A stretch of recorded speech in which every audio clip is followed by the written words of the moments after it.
Welcome, Bitcoiners. Welcome. I've noticed the sun is up. I'm sure you've all noticed the same thing, right? I checked. We're good. Bitcoin's running. We've got nothing else to talk about in the world except the news. Have a cup of coffee. We're good. I'm going to start today with a prayer to the simulation. We must say thank you, simulation, for delivering to us Janet Yellen. It wasn't just the Bitcoin sign guy and her face that made everything so endearing to Bitcoiners about Janet Yellen. It's not so much her saying inflation was transitory and then it wasn't. It's even better. She went on Colbert last night, and we must honestly thank the gods of the simulation for this great boon we've received.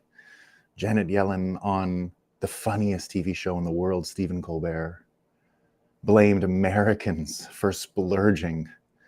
Thank you, Janet Yellen.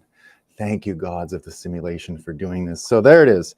Janet Yellen goes on Stephen Colbert last night and tells everyone, so inflation was transitory, right? No big deal.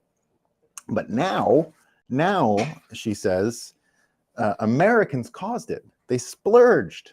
They spent too much money, and they created this whole big problem. So once again, you can believe in whatever you want, a higher power, or not believe if you'd like. But if Janet Yellen isn't proof that there is some form of intelligent design out there helping Bitcoin move forward, I don't know what else it could be. Never forget that Bitcoin sign guy, when he sprung the trap, he didn't know what Chiron was on TV when he did that. He didn't know, right? He was just watching. Bitcoin sign guy, when he held up the buy Bitcoin sign behind her, and she had that face, you remember the face? And the Chiron saying, you know, Yellen opposes auditing the Fed. I mean, we'll never get something so perfect as that moment. And I think it will live forever. I think Bitcoin sign guy obviously goes down in history. When we think of dates, pictures in World War III, you know how everyone looks back at famous pictures from World War II? Bitcoin sign guy is going to be one of the most important pictures ever taken. And I think Janet Yellen on Stephen Colbert just, you know, that won't be remembered, but she added fuel to the fire, right? She definitely helped the narrative along, and that's great news, right? That's just great news. In other news, let's catch up with one of my predictions, because it looks like it's coming true. Yesterday, we saw everyone using the ChatGPT system. So everyone asking questions now to AI. AI coming up with really long answers, interesting answers. Everyone talking about how to make the AI fail a Turing test. So how can you identify AI, because there's not really a way anymore. A lot of people think it's hard questions that can work, right? Ask it a really tough question, and it often will lie if it doesn't know, and you can sort of see the lie. So lots of people springing a trap to make AI, force it into lying where it can tell what it is. But that's not my prediction. My prediction was that you can actually use AI to protect yourself from fake news. So, you know, how I've described in my book that basically all news is just eyeballs and people, and they generate news, but it can also save you from fake news.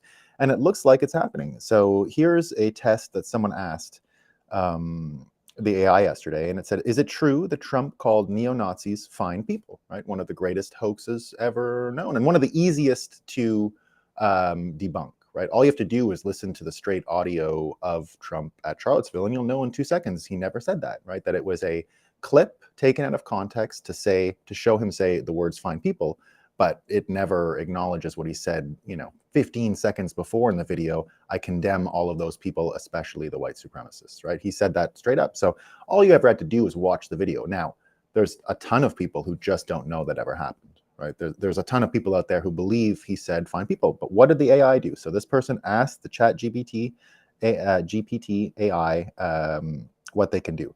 So here's the answer. No, this is not true. Trump did not call neo-Nazis fine people during a press conference following the Unite the Right rally in Charlottesville, Virginia in 2017.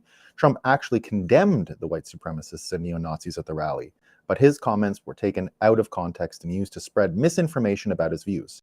This claim is an example of a hoax or false information. There you go. The AI did it. The AI did it. And I think this is going to be the way forward. I think everyone's going to have their little AI buddy, and they're going to ask questions. What happened in the game last night? What do you, blah, blah, blah, blah. You're just going to have a chat with it, right? It'll literally tell you the news, similar to how I talk about the news. It's conversational. You'll have a coffee. Instead of me, it'll be an AI. And what happened last night? And it'll know what you like, and it'll know what you're interested in, but you'll be able to ask it questions. Is this really true? Did this really happen? Right? What should I think about this? And I think it's going to give you the answer. If it knows it, it'll give you the answer. And it did here. You can see you have actual protection against fake news and spin, because we're all going to have an AI friend. So that's great news.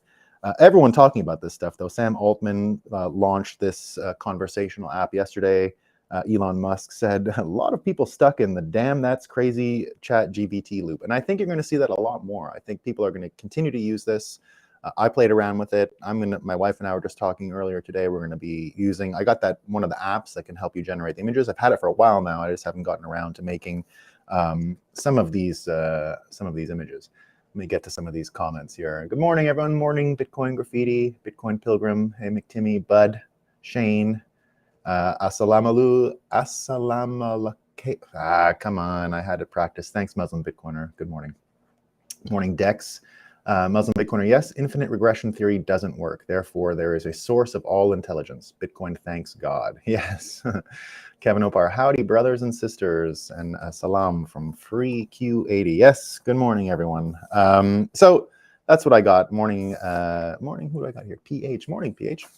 All right. So the story, obviously, that everyone is talking about is, speaking of Nazis and fine people, the story everyone today obviously is talking about is the Kanye West on Alex Jones' show last night. And if ever something has broken the internet, it was this. You can't look away. You cannot look away. Of course, it's created. So if you haven't, everyone's seen it. He comes in with the Balenciaga mask and says all kinds of stuff, right? That Jesus loves everyone, he loves Jews, and he loves Nazis, and he's a Nazi. And so I guess, I never imagined that it would be a black celebrity that invented black Nazis. But here we are. It happened, right? I thought it would be more like a Mel Brooks or someone else, right? That would invent, I guess Dave Chappelle tried at one point in his old skits, the blind white supremacist, right? Which was funny, right? Which was funny. But Kanye has one-upped him. Now, all kinds of reaction to this, obviously. Everyone losing their minds. Everyone talking about what's going on. Kanye, in the end, gets kicked off of Twitter because he comes out and posts what some people said was a swastika, right? It's not exactly a swastika. What he posted was a Raëlian symbol, Raëlism, right? A few other groups. Now, don't forget that the sun cross, right? That's one way to call the swastika, the sun cross. The sun cross is an ancient symbol and goes back to the earliest societies. It goes back to the Sumerians. It goes back to ancient North American tribes. We found it amongst the natives in the deserts around the Grand Canyon. It's been spotted all over the world. I have a really interesting perspective on this. So the actual symbol that he shared, which was the Star of Solomon, Star of David is a co-opted name, right? The Star of David has no monopoly. The Jewish people have no monopoly over that symbol, although it is on the flag, and although it is regarded as the symbol of Judaism, it actually is older than that, and it's been around for much longer. Some people think it's about the unity of man and woman, right? That it's got an arrow this way and then a flat surface. So a lot of people say it's about man and woman coming together, but it's been around forever. It's an ancient symbol. The Star of David is an ancient symbol and is not uniquely tied to the Jewish people and has other sources in its history. I think you can see that same star on other flags in the world. I think the Moroccan flag may be a little different, but is related. Morocco, of course, not recently, there are still Jews there, but in history was a very Jewish country. So now the modern, the version that Kanye shared that got him kicked off of Twitter was from a religion that began in France. And I have a really unique perspective on this religion. It's called Raëlism, right? Raëlism here. And the reason I have a unique perspective is because it began in France and then moved to Quebec. So I actually knew these people around. And also it's very popular, or its popularity exists. I don't say it's very popular, but it has some following in Japan, where I also saw it. So I've seen it in Japan. I've seen it in Quebec. There was even a Raëlism compound, I guess you could say, in one of the hills you see on the Quebec side when you look out my window before my show. And when we were kids, we would go and spy on it. And it was as advertised, nudity, all, I mean, they're very free love people, the Israelis. So we were peeping Toms as children with what they were doing. I didn't know it was, I thought this thing was much bigger in the world. What is it? So what they basically believe is not so far off from what the Sumerians left behind as information. If you read the ancient, so the Sumerians were according to the history that we're all taught, right? That is the official guide to history. The Sumerians are the original civilization that had, pyramids and monoliths and farming, and they were from the Fertile Crescent. And in their religion, they do say that we came from aliens who modified our genetic code and created us, and that we are a hybrid species. And in their own world, we were created to work and do things for them. And then there was trouble because some of them made babies with the human women, and it created kind of a war. And the flood is a result of the mess that these folks left behind, right? So the name they have for them is the Ephelim, and it's the same name they used during the Sumerian period. And so these folks, have the Sumerians believe almost the same thing as the Raëlists. The Raëlists believe, if you didn't know much about the religion, they sort of loosely don't quite believe in marriage. They believe we will be immortal one day, and that if we can pacify the whole planet and use technology to make us more civilized, that the Ephelim will come back and we'll live with them and have a utopia. So that's more or less the religion. Now, they use the swastika mixed in with the ancient symbol of the Star of David. This is one that they came up with after because of the politically incorrect nature of the version that Kanye West shared yesterday, or Ye West shared yesterday, right? So, Muslim Bitcoiner, you lost me at aliens. Yeah, look, I'm just explaining what the stories are, right? So it's not. All I'm trying to say is so Muslim Bitcoiner says you lost me at aliens. The Sumerians believe that, and the Raëlists believe that, right? So this is not a comment on what I believe. It's just that this is out there, and this is what people talk about. And there's, there's a few, worldviews out there that believe this is the case. So I'll direct you guys to a YouTube channel by a guy named Robert Sepper. Robert Sepper. So Robert Sepper, pretty decent following on YouTube. I predict he'll be on Joe Rogan within the next 4 or 5 months after this Kanye thing. And the reason is his account has been following the history of the swastika very closely. And he calls himself the most dangerous anthropologist in the world. And his videos are excellent, by the way, so you're really going to enjoy them. He tries to set every video up with him. And if you do watch one of his videos, don't mind the 2 or 3 minutes that it takes to get going on the narrative and the production, because what he wants to induce is that you're with a calm, sane person. So he just goes for a walk at the start of the video and talks about his day a little bit. It's not any content that's relevant to what's happening. He plays a bit of music, and it's just him walking in the park. So if you can get through the first few minutes, Fast forward if you don't want to see it to get into one of the stories. You're going to learn a lot. I mean, this guy has, I don't know his exact background. I believe he has a PhD. He's published a few books, which you can buy on Amazon. And one of his major theses, he calls a bit like what you see in the ancient apocalypse story with Graham Hancock, that we're a species with amnesia, he says. Well, that same line is used by Robert Sepehr. He believes we are a species with amnesia. And his whole goal is to tease out old stories to find out what's been forgotten. Now, part of his thesis, right, is that the swastika was deliberately hidden, that its ancient history was deliberately hidden after World War II. The reasons for which he doesn't really get into, right? He just points out that why was it done? Because the Sun Cross has such an ancient history across the world that he wonders where it could have gone. And he makes an argument that it was in order to, I mean, he doesn't specifically say that it was in order to hide an ancient religion. The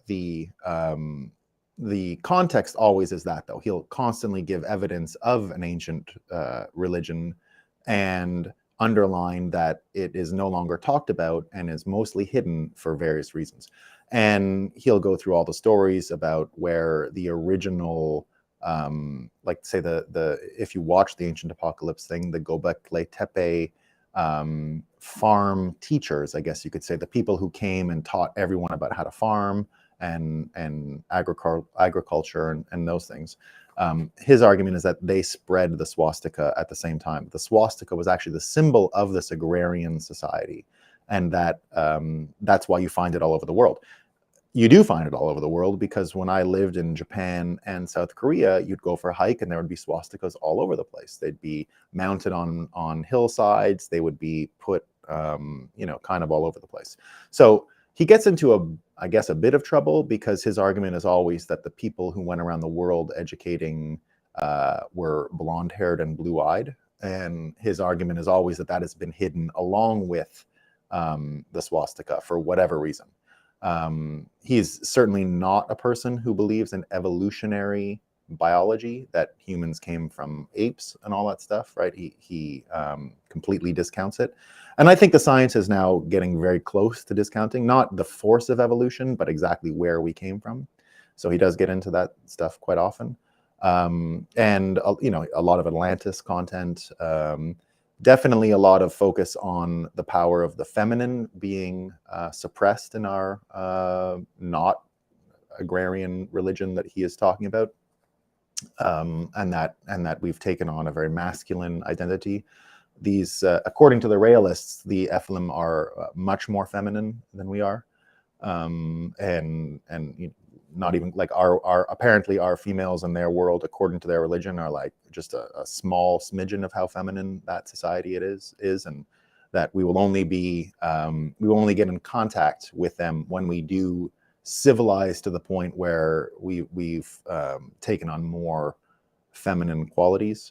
Their argument as well is that whoever they are, that they induced our sexual desire to cut our physical violent nature. That's another part of their theory. So this guy Robert Sepehr, I'll recommend all his videos. I think I've seen every one he's ever made. I've been a fan for a few years. And you learn a lot of interesting information from it. It's entertainment, right? Just like the Graham Hancock thing is entertainment. I'll even give this caveat. I believe that all documentaries are just entertainment. Documentaries are kind of the lowest form of news, because now it doesn't mean they're a higher form of art. They're a higher form of art indeed. But if you think of documentaries as news, or just pure, information, you're a bit lost, because the point of a documentary is really not to give the other side of the story, right? Ancient Apocalypse doesn't actually address any of the actual critics of the ideas. While I enjoy the stories, I don't really try to nitpick them, and I'm definitely looking at it all as a form of entertainment that has truth around it, because I don't think that what we know about is exactly true. The history has indeed been lost over hundreds and thousands of years. So I treat this stuff as entertainment. I don't walk away thinking I have it all figured out. And Robert Sepehr would fit into the same basket for me. Very entertaining stuff, though. And so he goes through the whole history of, where the swastika came from, not in every episode, but very frequently. Very, very frequently. And also tries to really underline why there was so much focus on the swastika being hidden over these years. And, this stuff comes up all the time, right? And people want to talk about it. You can even see that we had this APEC meeting yesterday. This is the Asia Pacific Economic Cooperation or Coordination Group. They're meeting in Thailand. And the president of France, right, Emmanuel Macron, called for, I'll give you his speech, right? So he called for a global government. French President Macron addresses the World APEC Summit with, wait for it, a giant swastika in front of him. Everyone calling this a swastika now. Behind him on the wall was a mini swastika, and on his podium. Global leaders literally call for the NWO with this symbol on Twitter, and are they banned? So he's talking about it in reference to Kanye. I'm not trying to be divisive here, but I don't know what the outrage over Elon Musk and Ye inciting violence for posting a similar symbol. When our world leaders are using it today dressed up in rainbows and nobody even notices, let alone cares. Never mind the message being pushed. It's comical to the point, and this is from Elijah Schaefer. It's comical at this point how global leaders demand a new world order in front of a swastika, but it's Kanye West we are supposed to be worried about. So I drew it here for you, right? It does look like a swastika, I would say. I'm not convinced, but it looks like one. I won't deny it looks like one. And now, all kinds of people talking about what exactly Kanye is doing. I see art, frankly. I see art. I see shock. The same frame I always used for Trump, which was, look, guys, this is not a politician or a businessman you're dealing with. This is what I tried to explain to everyone in 2015 as people would just light themselves on fire because Trump said something. And I would say, guys, just slow down. It looks to me like the guy is not a politician and not a business person. He's an artist. I figured out later through Scott Adams and a few others that the actual type of art, was not quite precise. The type of art that Trump practiced was persuasion. So artist of persuasion. Kanye is still in the wider scope. This is just art. But we forget fiat lens has convinced us that aesthetics and beauty is art. It wasn't like that before. Art often is things that are difficult, things that are confrontational, things that make you feel uncomfortable.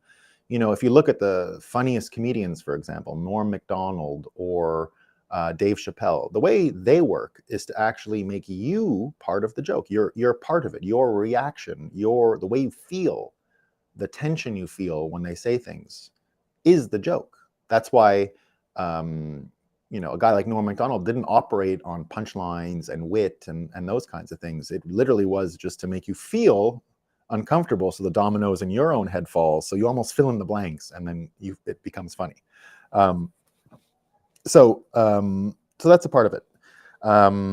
And what Kanye did, I think, with the mask. So at once he's wearing the Balenciaga mask, right? Everyone talking about Balenciaga. He came out and defended the Balenciaga people, by the way, which I thought was really interesting. He said, I love them too, and that forget cancel culture and forget all these things, right? So everyone now today is so angry. You got a lot of really interesting frames. Here's one from Anomaly, Legendary Energy. And he says, I've always thought it was interesting how they've successfully banned a symbol that dates back thousands of years and is still found all over India due to Jainism and Hinduism roots. Personally, and as I said, you will see them all over China. Sorry, I don't know about China. You'll see them all over Japan and South Korea, often on top of mountains so that everyone can see it. The first one I saw, I was enormous.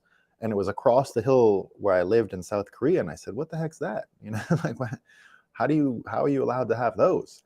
And the people said, it's been there forever. What are you talking about? We don't even remember when they put that thing in, right? Big wooden ones. And if you go to any of the Buddhist temples in Korea, some of these old wooden temples are so old, you can't get rid of the swastikas everywhere. They couldn't hide them. They're just carved into wood all over the place. I mean, literally all over the place.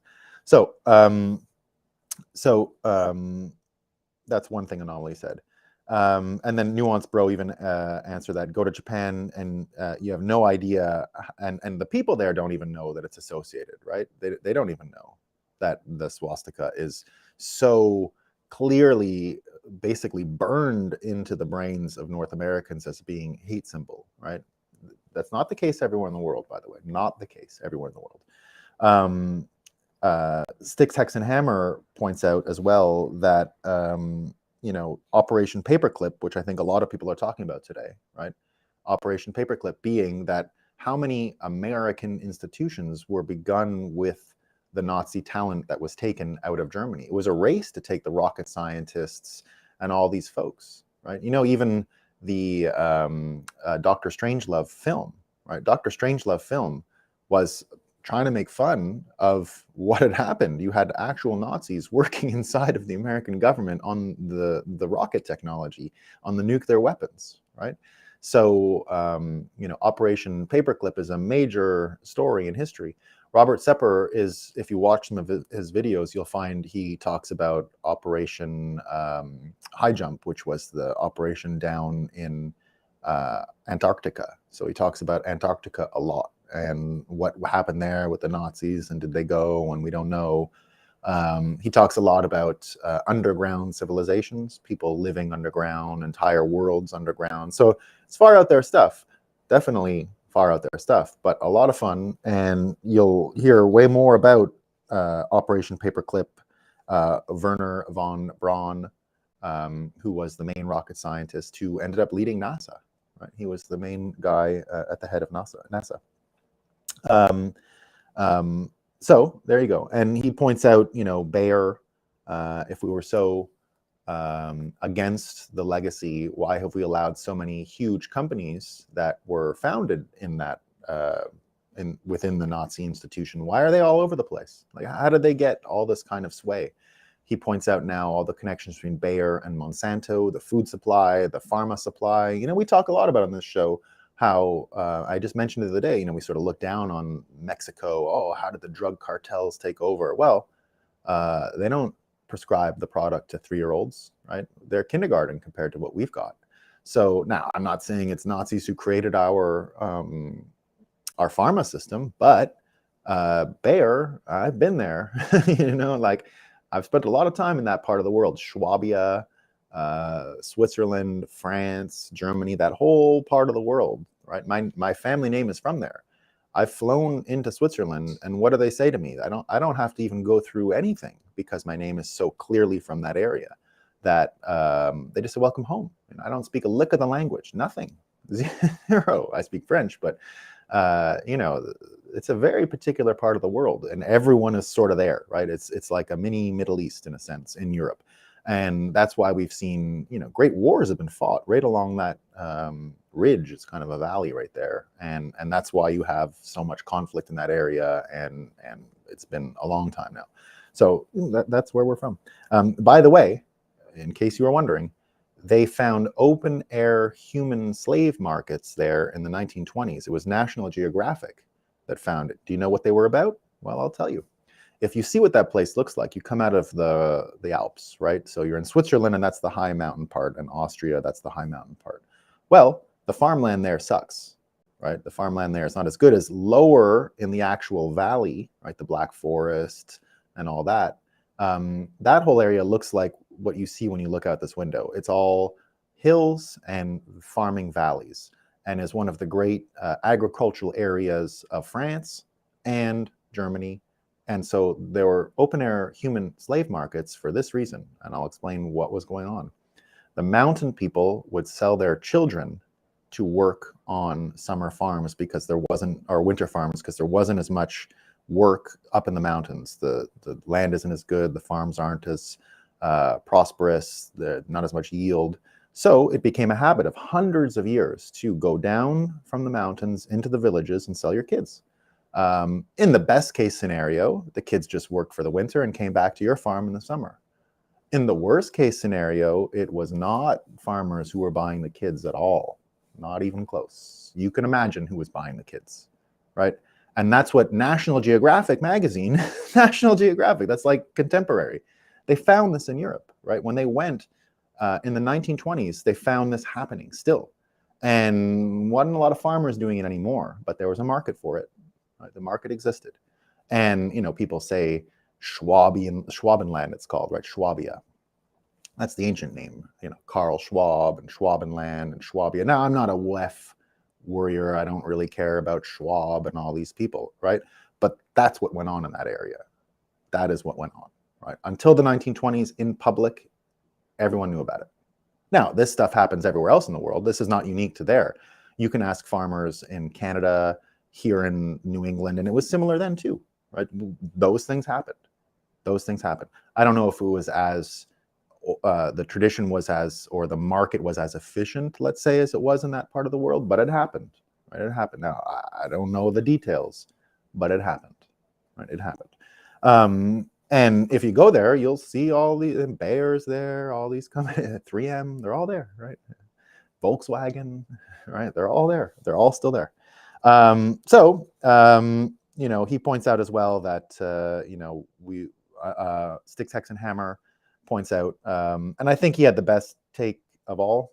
So Sticks, Hex, and Hammer points out as well that, the Nazis developed so much tech that, of course, Operation Paperclip happened, and it was a race to get all these guys. But he gives real context on Kanye, and I think it's pretty good. He says, Kanye at this point gives no more fucks and realizes with glee that he can say whatever he wants and nobody can do jack about it. While his campaign is a farce, you have to admire the right? And I don't even think his campaign is necessarily a farce. Now, I mean, this is art. I can't really make an accurate prediction on what is happening. I don't really understand what's happening. I think of it as art, and we are in a world now where reality is gonna flip upside down, right? It's gonna flip upside down. And when I saw even just Trump coming back on Twitter, and Elon taking Twitter over, I wrote a headline for the Bitcoin Magazine story that day. Are we ready for this? Right? Are we ready for this? Because it's coming at us quick. And this reality distortion field that we're all in is going to take a while to settle down, but it's going to change things entirely. And we're going to have all new perceptions about what happened before, what's happening now, and what will happen in the future. Hopefully the AI can help us, right? Hopefully they really are our friends. PH says, the scariest movie ever YouTube channel has interesting takes on symbolism, quite entertaining. Yeah, I'll check that out. So here's an interesting coincidence that I saw, though. Raëlism, right? Raël actually brings me to the newsier topics of the day, which is real estate, right? It's almost the same word, real estate. And what's going on in real estate? Unbelievable stuff, really unbelievable stuff. So, and I'm going to tie these together and talk about Bitcoin in a second, right? This is the reality upside down angle. So keep that in mind, right? Now let's go to the real estate, right? Reality, real estate. So everyone knows that China, the Chinese real estate, first of all, is the largest asset class on earth, right? It's the largest asset class on earth, they say. The largest commodity and whatever. But it's been in big trouble for a long time and no one's talking about it, right? The Chinese government has entered the market. They're backstopping companies. Lots of people aren't even paying their mortgage. No one's bothering. The reason it grew so big is because it's the only access Chinese citizens have to any form of speculation. They're not all allowed to play in the stock market. Their money is devalued on schedule, so it's not really worth saving, and they know it. So the best thing they have is real estate, and it's culturally now significant. Like, you can't get married unless you've got a couple apartments, I'm told. Everyone is trying to get these piggy banks in order to have a more secure life, even if they can't live in them, right? Just having a title to a home is a major, major thing. So it turns out that the Evergrande chairman, Evergrande being one of the largest funds, killed himself today. He jumped out of a window. He's dead. He's gone. And that's what I think. So Muslim Bitcoiner says things got quiet after the Evergrande incident. Yeah, until he killed himself today. So he's dead. So it says here that Zhu Jiajin has jumped to his death. Now, it's only circulating on Chinese social media before I came on air, but it was from Jennifer Zhang, who usually gets this stuff right? So he's jumped out the window. What else is going on? So Blackstone, This is an American real estate fund. So that's the Chinese real estate situation, right? Not looking good. On the American side, you've got Blackstone, right? Major investment firm. So they've got a $69 billion real estate fund. What's going on with it?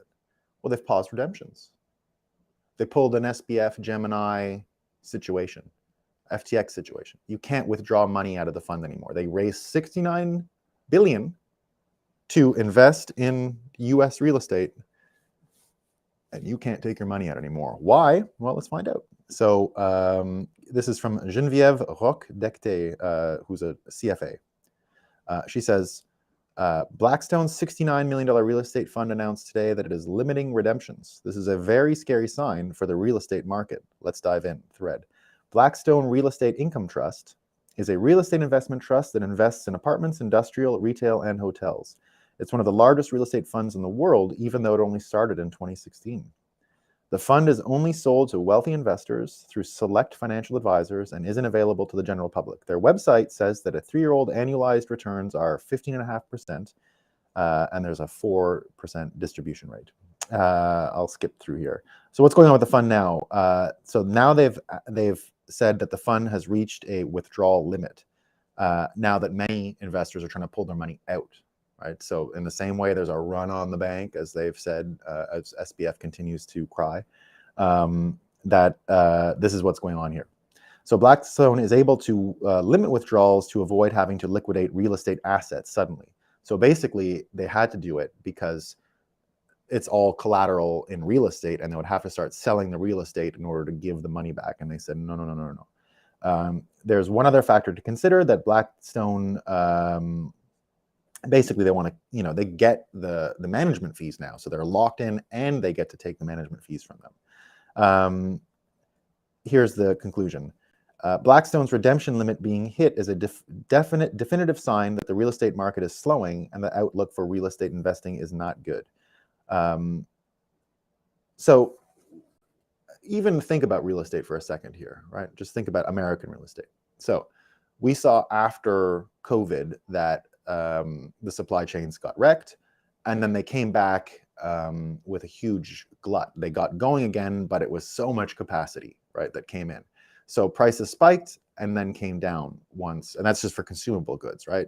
But the thing about all of these consumable commodities and movable goods and everything else you're buying, the delay between dealing with the COVID slowdown versus the glut that came after, and now another reverberation in the economy with purchasing power getting a little bit limited and people losing jobs and the start of a recession. So the tail on consumable goods is only delayed a few months compared to what's happening in the larger market. But real estate, because these things are much harder to move, they're not nearly as liquid, these things sort of get crystallized much quicker, they're not as nimble.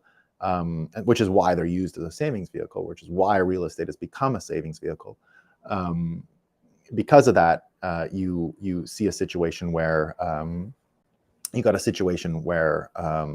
where the market itself is delayed in responding to everything that's gone on, right? So this story here looks like the same story we saw in supply chains a year ago, now coming to real estate. So what does it mean? Well, if you put the two together, right, the reason why real estate is even where it is today, and the reason why it's one of the main sources of anxiety in Chinese life and American life, is because basically the money that we use is an improper savings vehicle now. Just like in China, Americans have become savvy that you shouldn't save dollars, right?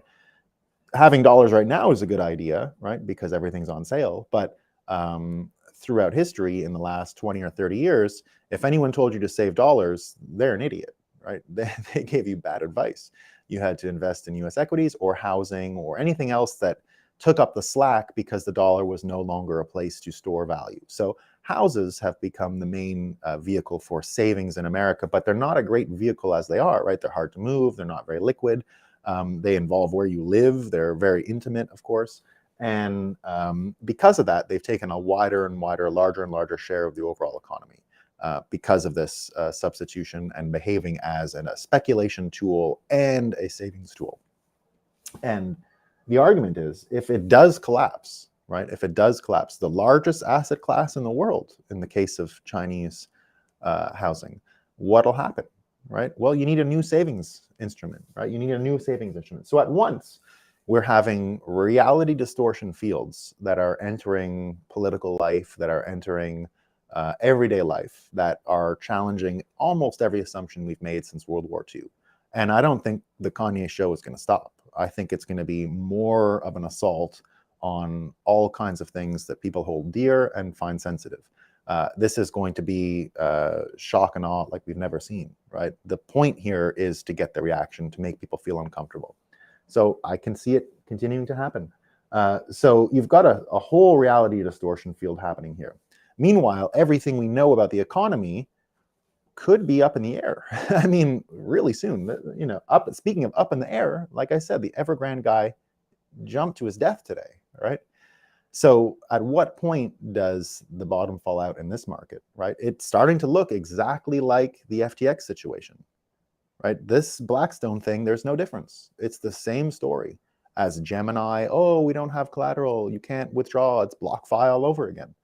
But it's a $69 billion fund. Now, I'm not going to cry for the people losing money. These are not your everyday folks. Just like I still don't believe normal people lost money in, I mean, a few people in FTX's debacle. I mean, I'm not going to say nobody, but it was not a significant amount. The people who lost money are the people who've already forgiven him, right? It's the Kevin O'Leary's, it's the funds that used it, the people that bought his story.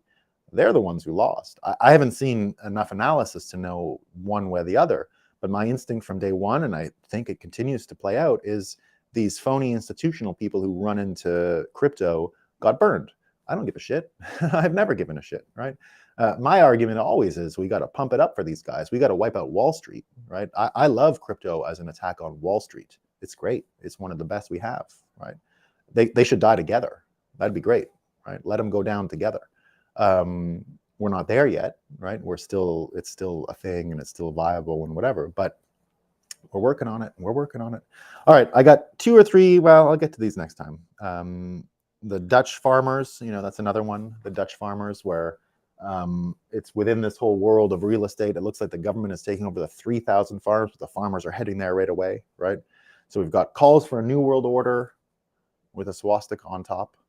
We've got real estate collapsing. And then along with the real estate, we got the farms that are being threatened, right? I see only one solution to this stuff, and it's a nice, tight little pill. The orange pill. It's going to come. It's going to come. We're there. All right, team.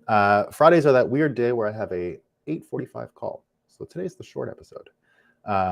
Let me see what Muslim Bitcoiner says here. First, Bath & Beyond CEO takes a leap. Now Evergrande, dude. Yeah. Who's next? The leap of faith. Yeah, it's certainly a leap of faith. But look, never a dull moment. Huh? This is World War III, guys. We're in it. It's a party. We're going to win. Peace.